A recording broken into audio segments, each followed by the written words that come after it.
juntos sobre a palavra de Deus. Amém? A leitura que eu quero fazer com você, que assiste a essa live, se encontra no Evangelho de Jesus, segundo Marcos, no capítulo 4, dos versículos 35 ao 41. É uma passagem muito conhecida. Vou ler aqui para vocês. E naquele dia, sendo já tarde, disse-lhes: passemos para a outra margem. E eles, deixando a multidão, o levaram consigo. Assim como estava no barco, e havia também com ele outros barquinhos, e levantou-se grande temporal de vento, e subiam as ondas por cima do barco, de maneira que já se enchia de água. E ele estava na popa dormindo sobre uma almofada. E despertaram-no, dizendo-lhe: Mestre, não te importa que pereçamos? E ele, despertando, repreendeu o vento e disse ao mar: Cala-te, aquieta-te. E o vento se aquietou, e houve grande bonança. E disse-lhes: Porque sois tão tímidos, ainda não tendes fé? E sentiram um grande temor e diziam uns aos outros: Mas quem é este, que até o vento e o mar lhe obedecem? O tema que eu quero meditar com você, que nos assiste agora, é sobre o seguinte tema: Jesus acalma a tempestade. Nenhum ser humano ele está isento de passar por tempestades, por problemas que a vida nos traz. Se você já passou, outros passarão, e assim é o ciclo. E quando uma tempestade ela sobrevém sobre a nossa vida, ela não manda recado, não manda mensagem, de repente ela vem, de repente ela se instala na nossa vida. Bom, aqui o texto vai nos dizer, já no versículo 35, o seguinte: E naquele dia, sendo já tarde, disse-lhes: passemos para outra margem. Observe que Jesus ele dá uma ordem para os seus discípulos: entrem no barco e passem para outra margem. E já no versículo 36, a gente vai ver qual foi a resposta a essa ordem de Jesus. E eles, deixando a multidão, o levaram consigo, assim como estava, no barco. E havia também com ele outros barquinhos.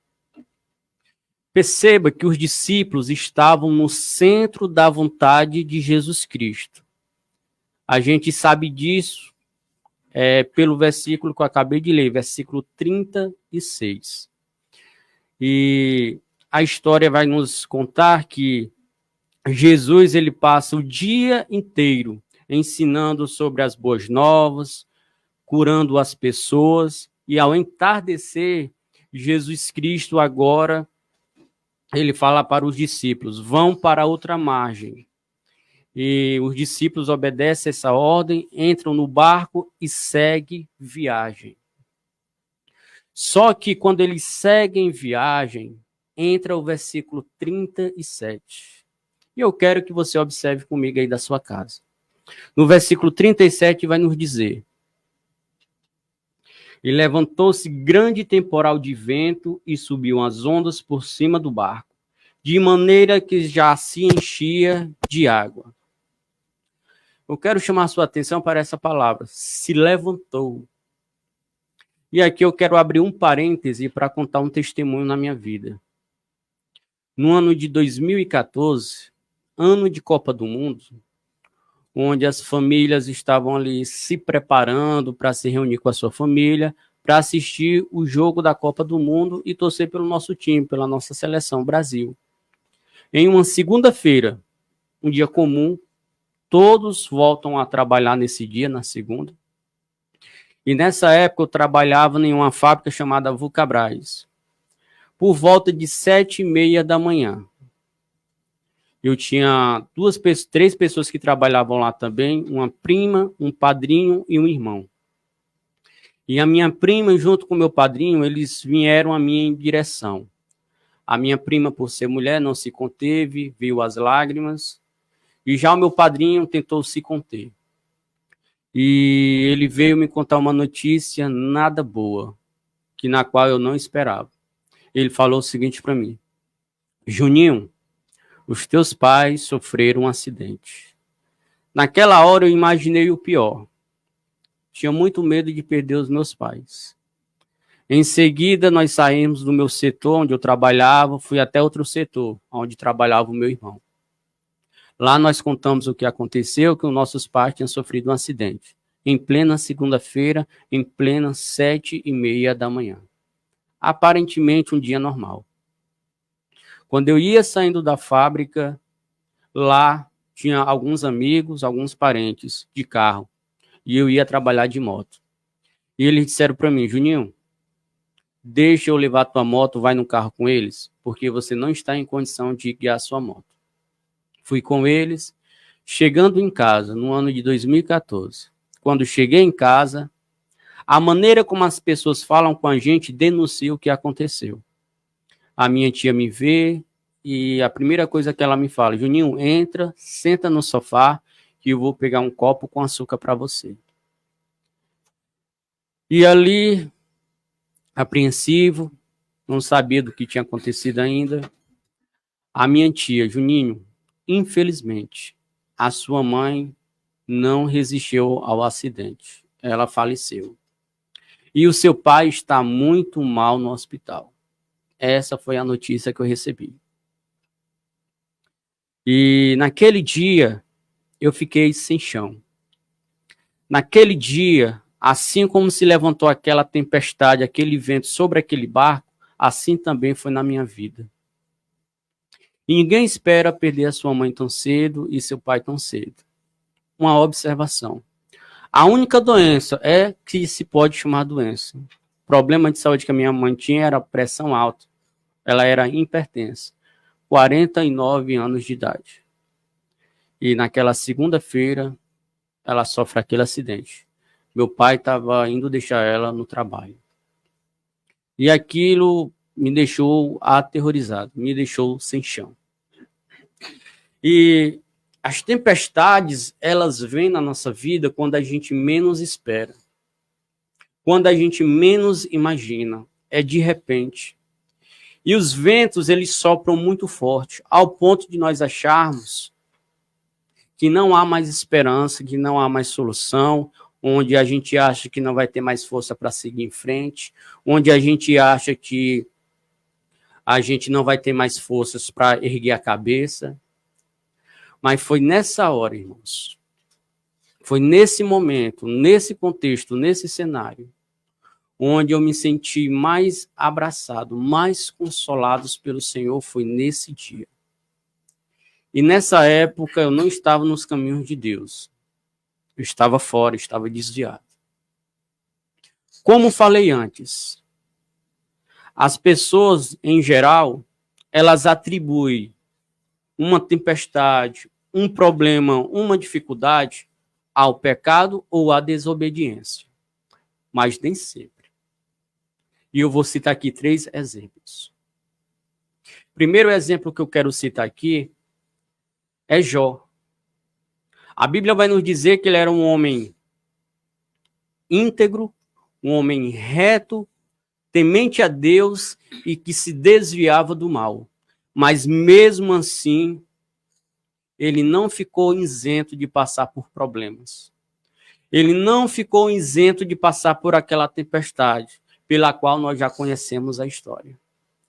Um homem obediente, íntegro, reto e que se desviava do mal. Mas a tempestade, ela também vem como meio pedagógico, para nos trazer para o caminho, para nos trazer para o trilho novamente. Esse exemplo é o de Jonas, onde Deus dá uma ordem a Jonas: vai para Nínive. E como você conhece a história, Jonas ele comprou uma passagem não para Nínive, pelo contrário, mas para Jope. E ali se levanta uma grande tempestade na embarcação onde ele estava. E Jonas estava dormindo, despreocupado. E aqueles marinheiros, sem saber o que estava acontecendo, por que aquilo estava acontecendo com ele, o texto vai dizer que eles lançaram sorte e caiu sobre Jonas. E Jonas, ele agora prefere o quê? Prefere morrer, se joga. Mas Deus não permite que ele morra.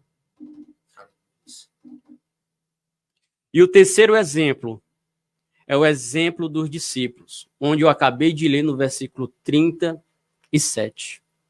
Jesus deu uma ordem e os discípulos obedeceram aquela ordem. Ou seja, não é o fato de você servir a Deus, de você ir à igreja, de ser um dizimista. Não é pelo fato de você ser uma pessoa piedosa, um homem de oração, um homem que estuda a palavra de Deus, que você está isento de passar por tempestades da vida.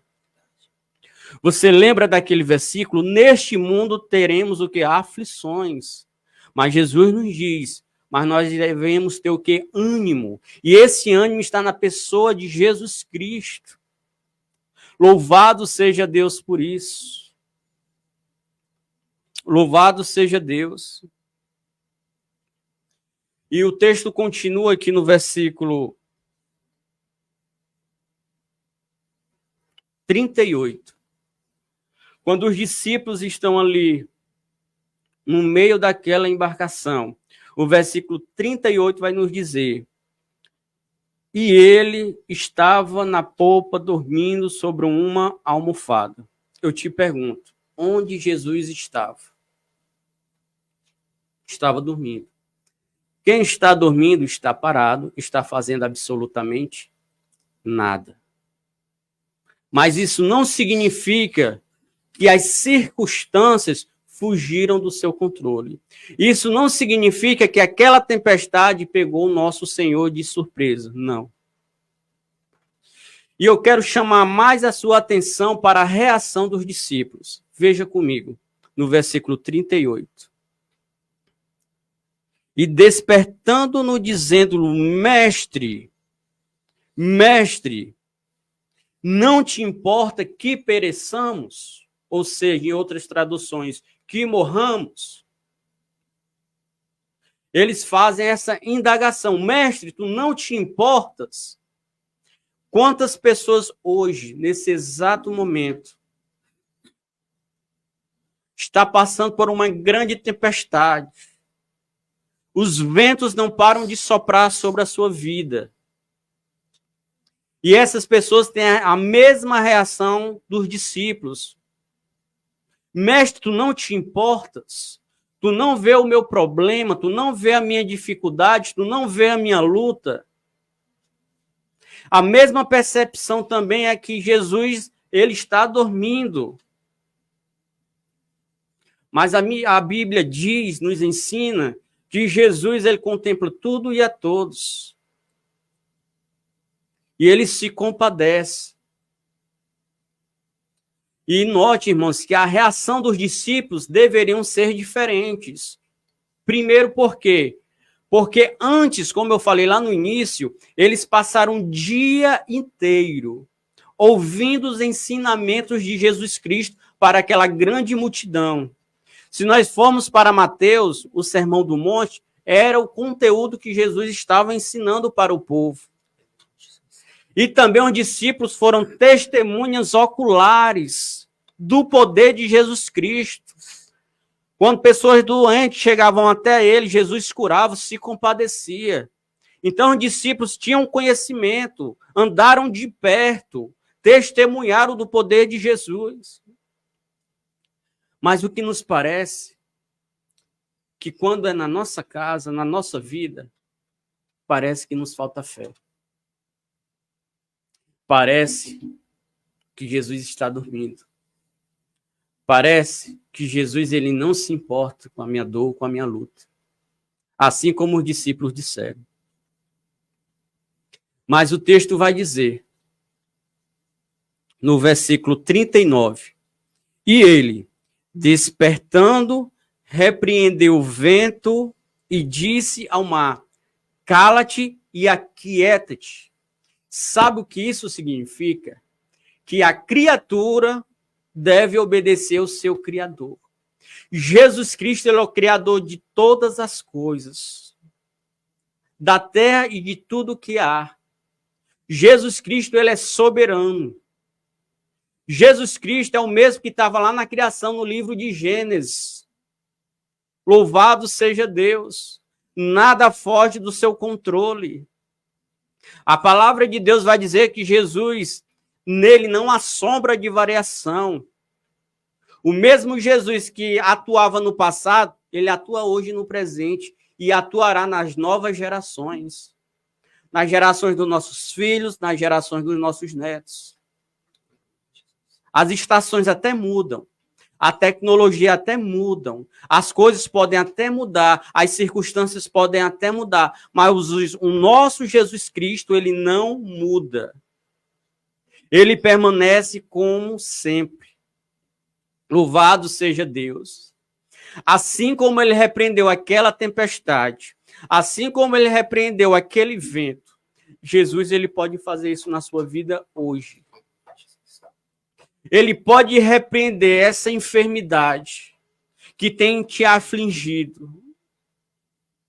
Jesus pode restaurar o seu casamento. Jesus ele pode restaurar a sua saúde emocional. Talvez uma depressão, uma crise de ansiedade. Jesus ele pode sanar a tempestade que está sobre a sua vida. Jesus ele tem poder para isso. Outra observação que eu quero chamar a sua atenção. Muitos de nós achamos que a falta de fé acontece só com a gente. Se eu disser para você que não. Homens de Deus, que na qual nós até citamos, até pregamos sobre ele, reagiram assim também como os discípulos. Quer um exemplo? Elias. Elias, após ter vencido uma guerra contra os soldados de Baal,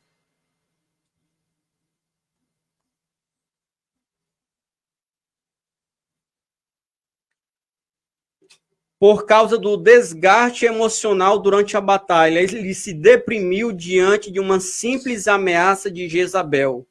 Ele se sentiu tão angustiado que chegou a pedir a morte para si mesmo, ou seja, chegou ao fundo do poço. Veja que um homem antes, vitorioso de uma guerra, e agora, sobre a ameaça de uma mulher, Jezabel, ele se entristece tão profundamente que pedia a sua morte, que hoje se enquadra aí como uma depressão, e foi se esconder em uma caverna. Esse mesmo Elias que orou a Deus para que não chovesse, e não choveu durante 3 anos e meio, esse mesmo Elias que orou para que chovesse, e Deus ele abriu as comportas do céu, esse mesmo homem, ele também teve medo. Ele também se angustiou. Mas assim como Jesus foi com os discípulos, Deus foi com Elias. E ele pode ser com você hoje. Basta você crer. Basta você exercer a sua fé. Louvado seja Deus. E o texto ele segue dizendo o seguinte, no versículo 40. E disse-lhes, por que sois tão tímidos, ainda não tendes fé? Aquilo que eu acabei de falar para vocês.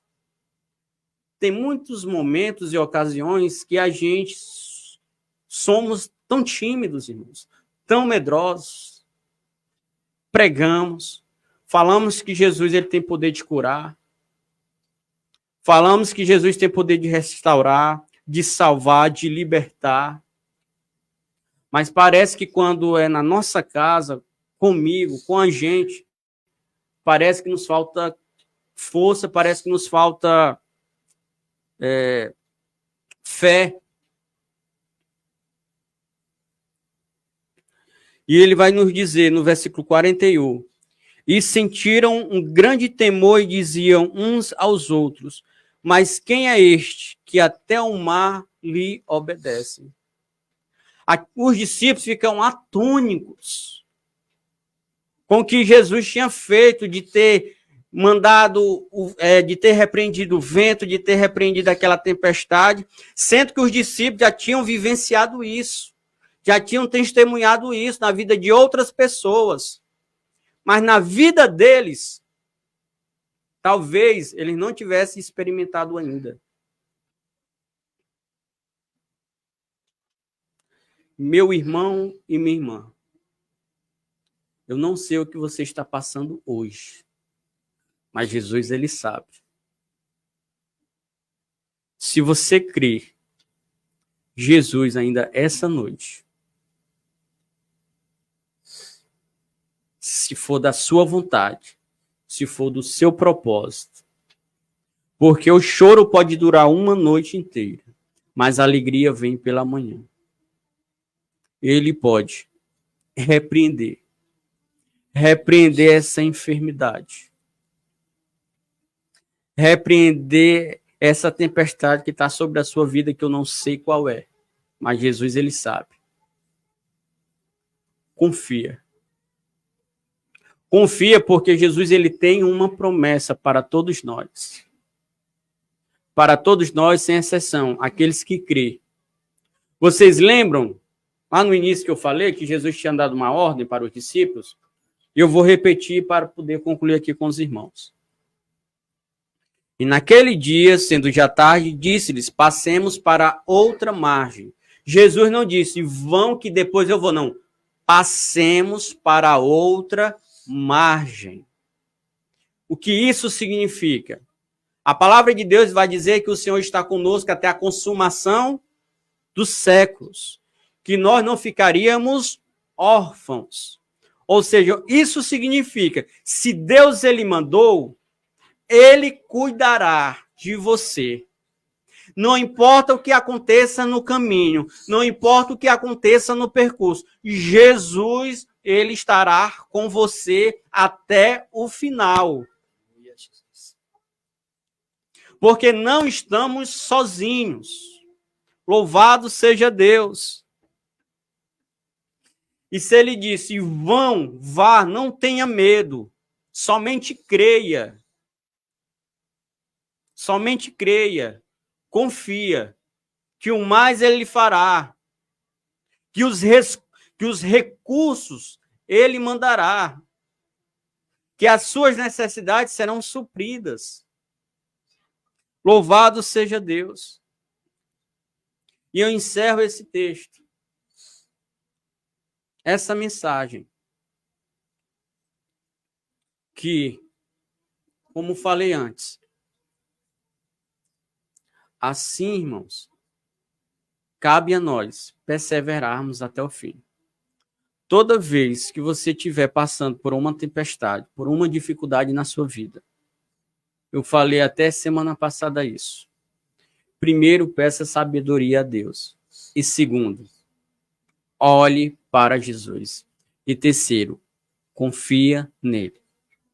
Que assim como ele mandou, passemos para outra margem, ele cumprirá. E aqui eu agradeço a rica oportunidade em nome de Jesus.